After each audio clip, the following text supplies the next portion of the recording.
is calling, chains are falling, hope is dawning, bright and true.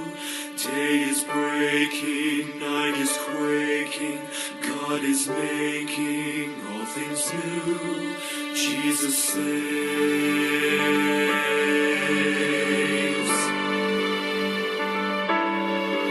Hear the heart of heaven beating. Jesus saves, and the hush of mercy breathing. Jesus saves. Hear the hosts of angels sing, glory to the newborn King, and the sounding joy repeating, Jesus saves.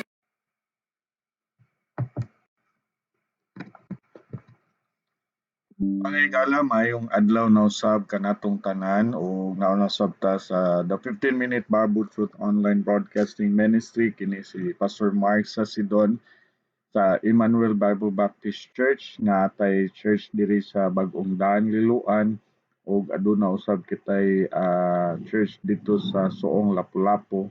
O naapod tay page sa Facebook mga higala kung interesado ka nga magtuon, maminaw, musimba, paibal ami no kay willing mi mutabang kaninyo og karon nga adlaw atong hisgutan kung ang usa ka tawo anaa diha ni Ginoong Hesus Kristo. No, kay importante mga higala nga ikaw masayod nga diha lang ni Ginoong Hesus Kristo. You will enjoy spiritual mga kausaban sa imong kinabuhi.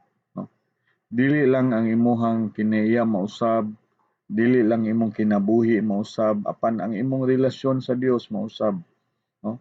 So ay sa Roma kapitulo 5 ato ni siyang pagatun-an.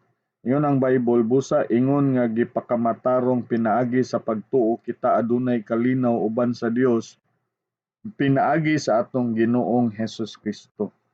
No, number 1, kung ikaw anaa ni Kristo, makita na to mga higala niyon ang Bible nga ikaw gideklarar nga matarong, no? Dili tungod kay tarong ta, naman mga makasasala ta, no? Mga patyunon ta, impernohonon ta. Apan niyon ang Bible nga ingon nga gipakamatarong pinaagi sa pagtuo. So the moment mga higala nga ikaw mutuo ni Ginoong Hesus Kristo nga imong manluluwas, ingon ang Bible mahimo tang matarong. Unsay nahitabo?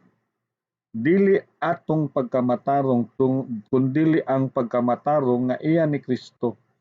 Tungod kay ikaw anaa ni Kristo, natago ka diha ni Kristo. Dili ang imong pagkamatarong ang gitan-aw sa Dios kay dili man gyud tatarong, apan ang pagkamatarong nga iya ni Kristo, no? Naangkon nato na nga pagkamatarong tungod ni Ginoong Hesus Kristo, no? Gani sa Roma 10:4 kay si Kristo mao ang katapusan sa balaod alang sa pagkamatarong sa matag usa nga nagatuo. So mahimo kang matarong mga higala tungod ni Ginoong Hesus Kristo, no? Ideklarar ka sa Dios nga matarong ka na tungod kay naa si Kristo nimo, dili tungod kay ikaw mo'y tarong, no? And once naa si Ginoong Hesus Kristo nimo, gideklarar ta nga matarong sa Dios ug ang atong relasyon sa Dios napasig-uli na. Munay giingon sa Biblia nga dili na ta mga hinukman sa silot. Roma 8:1, busa karon wala nay pagkahinukman sa silot ngadto kanila nga anaa ni Kristo Jesus. Dili na ta hinukman sa silot, matarong na ta, no? Kinsay nagsulti niya na ang Bible. Dili man ta tarong, no? Mohimo pa man ta og sala kay naa pa man ta sa unod, di man na nato ikalimod kay mga makasasala man gyud ta. Pero ang atong estado atubangan sa Dios, matarong na ta, na nahimo na tang matarong tungod ni Ginoong Hesus Kristo. Muna nga ikaw ug ako kung naa ni Kristo, makabaton gyud ta og kasaban sa kinabuhi, no? Kay ang atong kinasuluran nga bahin sa atong kinabuhi na matarong na tungod ni Ginoong Hesus Kristo. Ug busa ikaw nga naa ni Kristo, nahimo na kang tarong atubangan sa Dios. Ug moepekto na sa imuhang kinabuhi. Muna ngon ang tao magtotoo ni Ginoong Hesus Kristo, ningon ang makita nato nga ningon ang Bible sa ikaduhang Korinto 5:17, busa kung ang tao anaa ni Kristo, bag-o na siyang binuhat. Ang daang butang nangawala na, tanawa ang bag-ong butang nahiabot na. No, unsa man na siya? Kausaban. No? Kay diha lang ni Kristo makabaton tag tinuod nga kausaban.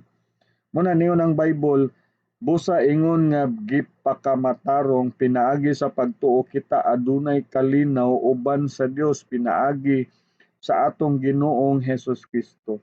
Nganong maanaan naman tay kalinaw uban sa Dios? Tungod kay si Ginoong Hesus, siya mo'y mibayad sa atong mga sala, siya mitubos kanato, no?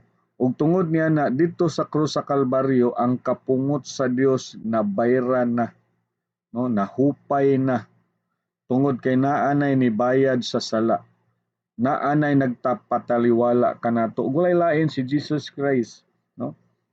Mo bitaw nga nag-ingon ang Bible sa bersikulo 10, kay kun sa diha nga kita mga kaaway pa, kita gipasiguli ngadto sa Dios pinaagi sa kamatayon sa iyang anak man, mas labaw pa ingon nga napasiguli na kita maluwas pinaagi sa iyang kinabuhi.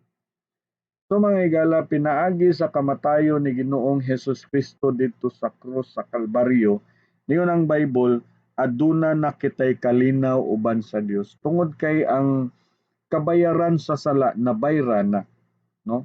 Munang wala na kay angay pang bayran. Wala na kay angay pang sakripisyuan, wala na kay angay pang paningkamutan kay nabayran naman ang sala. No? Dito sa krus sa Kalbaryo naanay ni bayad alang kanato. So unsa pa may imong bayran? Muna nga usa ka bulahan nga butang nga kung ikaw anaa ni Ginoong Hesus Kristo. Kay niyon ang Bible, mamatarong ka, and then aduna kanay kalinaw uban sa Dios. Do you imagine, kaaway ta kaniadto pero karon napasiguli na ta, no?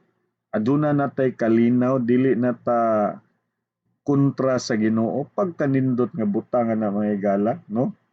Muna nga dili lang kay namatarong ta, dili lang kay aduna tay kalinaw, then makita nato sa bersikulo 2, pinaagi sa kang kinsa usab kita adunay agianan pinaagi sa pagtuo ngadto niini nga grasya diin kita nagbarog ug nagakalipay diha sa paglaom sa himaya sa Dios, no? So naatay agianan niana nga mao nga grasya, no? Unsa man ang grasya? Gugma ug kaluoy sa Dios, no? Then aduna tay paglaom. Munay nindot nga butang mga higala kung ikaw aduna na anaa na ni Kristo, anaa kay paglaom, no? Kausa nining adlaw ang imong padulngan langit na, no? Mao na kana nga paglaom, tinuod nga paglaom ug buhi nga paglaom, no? May mga tawo nga naglaom sa dili tinuod nga paglaom, no? Walay paglaom. But kita, ningon ang Bible sa Permirong Pedro, kini nga paglaom buhi ni siya nga paglaom, dili ni patay nga paglaom, dili ni paglaom nga gipalaom-laom lang ta, no? Apan buhi ni siya nga paglaom, no? Ingon ang Bible, Permirong Pedro 1:3, dalaygon ang Dios ug Amahan sa atong Ginoong Hesus Kristo nga sumala ngadto sa iyang madagayaon nga kaluoy, mipahimugso kanato pag-usab ngadto sa usa ka buhi nga paglaom pinaagi sa pagkabanhaw ni Hesus Kristo gikan sa mga patay, no? Buhi nga paglaom, dili patay nga paglaom. Wa siya nagpabilin dito sa lubnganan, nabanhaw siya, no? Nabanhaw siya ug tungod kay nabanhaw siya aduna tay pagkabanhaw usab, no? So makita na to mga higala nga kung ikaw anaa ni Kristo Jesus, aduna tay pagkamatarong, aduna na tay kalinaw sa Dios, then aduna tay paglaom, no? Ug ika-upat ningon ang Biblia aduna kitay eternal nga kaluwasan. Usayang hunahuna sa tao kaluwasan lagos utang, kaluwasan sa panginabuhi, kaluwasan sa kalisod. How about ang kaluwasan sa imong kalag? Naghunahuna ba ka? Naghunahuna ba ka nga nikamatay nimo langit ka? Pero mga higala kung ikaw anaa ni Kristo Jesus, aduna kay kasiguruan sa eternal nga kaluwasan, no? Kasiguruan sa eternal nga kaluwasan. Sa bersikulo atong makita mga higala sa bersikulo 2 makita nato no nga ningon ang Bible bersikulo 9, nan mas labaw pa ingon nga karon gipakamatarong na pinaagi sa iyang dugo, kita maluwas gikan sa kapungot pinaagi kaniya. No, kita maluwas gikan sa kapungot pinaagi kaniya. Muna nga tan-awon nimo ang Bible mga higala. Gilikay na ta gikan sa kapungot sa Dios. No, kung ikaw anaa ni Kristo, gilikay ta gikan sa kapungot sa Dios. Mo bitaw ningon ng Juan kapitulo 3. Ato ning basahon bersikulo 36, no? Kay importante masayo tas kamaturan oy. Siya nga nagatuo ka sa anak sa Dios adunay kinabuhing walay katapusan. Ug siya nga wala nagatuo sa anak sa Dios dili makakita sa kinabuhi apan ang kapungot sa Dios nagapabilin diha kaniya. Nganong ang kapungot sa Dios magpabilin man diha sa mga taong dili motuo ni Ginoong Hesus Kristo nga manluluwas tungod kay ilang giinsulto ang Dios. Niyon ang Bible kay gihigugma gayud sa Dios ang kalibutan nga tungod niana gihatag niya iyang bugtong gipakatawo nga anak aron si bisan kinsa nga masalig kaniya adunay dili na malaglag apan adunay kinabuhing walay katapusan. Nganong imong giinsulto ang Ginoo kay gihatag niya iyahang bugtong anak ug imo lang balibaran, no? Iyahang pinangga nga anak namatay dito sa krus sa Kalbaryo puli sa imong mga sala, siya may mibayad alang kanato, siya mipas-an sa atong mga kasalanan apan imo siyang balibaran, insulto na atubangan sa Dios ug ikaw makabaton sa kapungot sa Dios, no? Mamatay ka nga inig-abot nimo dito sa kingharian sa langit, isalikway ka, no? 2 Thessalonians chapter 1 and verse 8, no?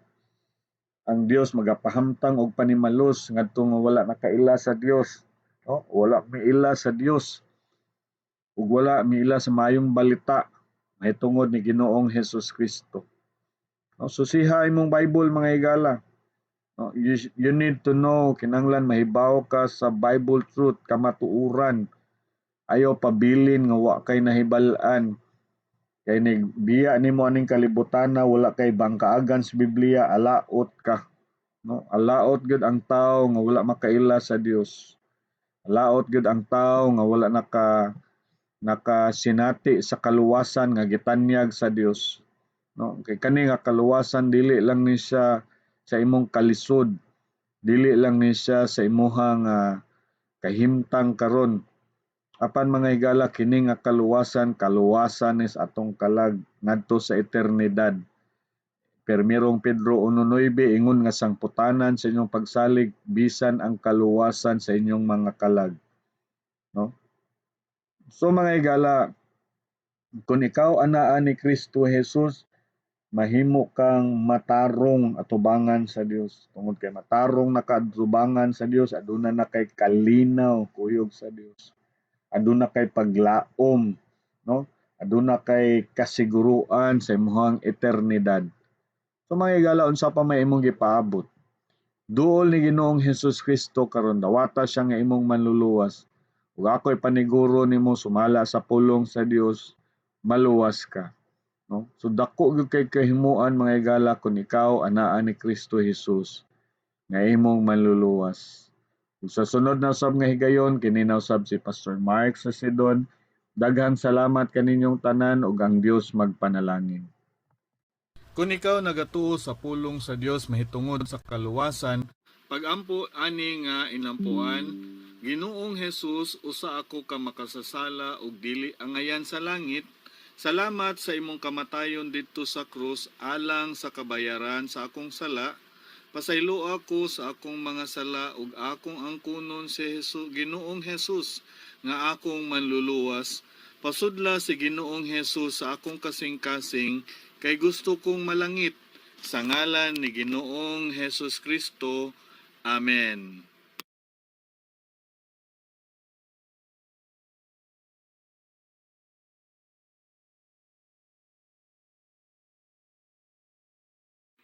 Higala kung ikaw na panalanginan kini nga mao nga broadcast karon amo nga paghangyo kanimo nga paibawa kami pinaagi sa pag-text kanamo or pinaagi sa pag-message sa amo nga Facebook page ug kami malipay mo tabang kanimo ug mogiya kanimo sa kamatuoran nga ang kaluwasan pinaagi lang ni Ginoong Hesus ug ang kasiguruan naa lamang sa iyahang pulong ug ikaw makabaton ini nga kasiguruan kabag-uhan sa kinabuhi ug malipay kami mo tabang kanimo mga higala kini na sab si Pastor Mark Sasidon. Daghang salamat ug maayong adlaw ninyong tanan.